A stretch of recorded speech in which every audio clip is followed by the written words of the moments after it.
Now what I've got on the screen here is the giant.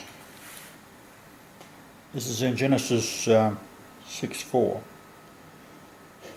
So I'll bring that down so you can have a look at it.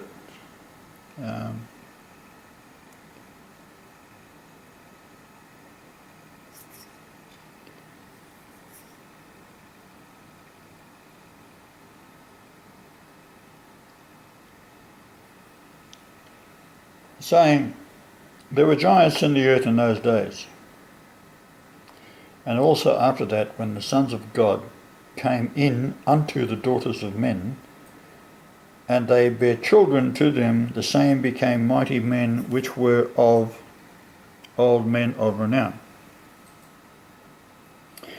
Now, the daughters of men are from Cain. So when the sons of God, now that is a interpretation that is suggesting that because God was created in the form of Adam, and then Adam sins, they say, well, forget about the sin. Adam is created in the image of God. So what we do is we look up the word giant, and this is the Nephilim. Now the word Nephilim, here it's spelled N-P-H-I-Y-L,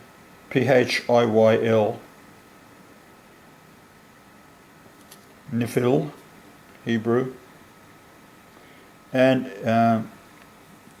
it's from 5307. So it's a giant, the Nephilim. So we're going to look at 5307 and I'll show you what it is.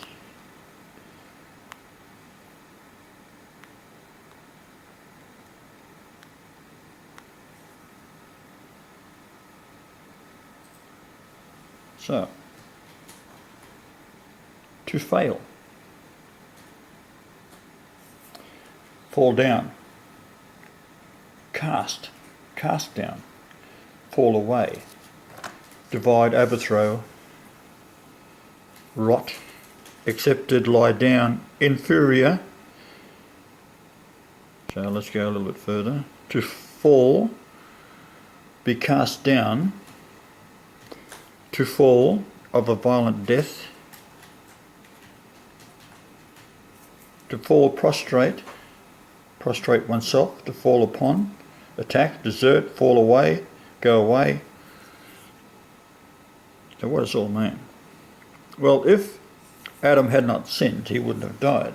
So now that he's cast out of the Garden of Eden, the parable is telling us that the giants were the fallen angels cast out of heaven, and they could not mate with righteous women, but they could mate with the daughters of the fallen Adam and the fallen Cain that had been cast out of the Garden of Eden.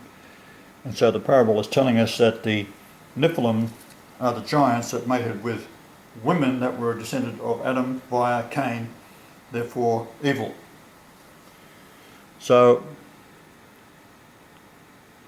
to cause to fall, throw down, overthrow, to make the lot fall, assigned by lot, etc. It's all talking about fallen angels. So Adam, because he blamed Eve for everything, was told not to eat of the tree. He did, but he got Eve, who was not with him when he was told not to eat of the tree. One simple commandment: don't eat of that. Don't pick that rock up. Right? Don't walk through a puddle. Don't kill a cockroach. Whatever. It's an order. Don't do it. He did it.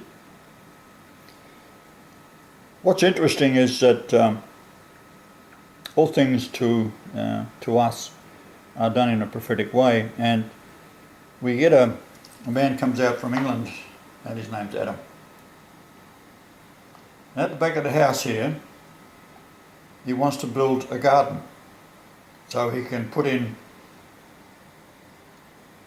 lettuce and all sorts of vegetables and so forth for the kingdom.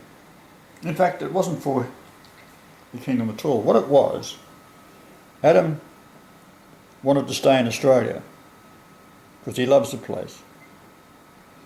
So he builds this and spends money on this garden, which I told him not to do, which is rather ironic, because he's failing to do, he believes, and says he believes at least, which I don't think he does, that I am God in the flesh. So therefore he comes out to our house as a guest and he starts putting in a garden, and I said, don't do it, we don't own the house. But he still continues to do it. And he spent days and days and days on it and spent a lot of money doing it. The real reason why he did it was so he could appeal to the authorities in Australia that would allow him to stay for some insane reason, and he was going to take photographs of it and show it to people to show how clever he was at building this thing, and therefore get work and then possibly get sponsored so he could stay in Australia. Now, he's with God in the flesh. All he had to do was say, what do I do to stay in Australia? And I told him, don't go back.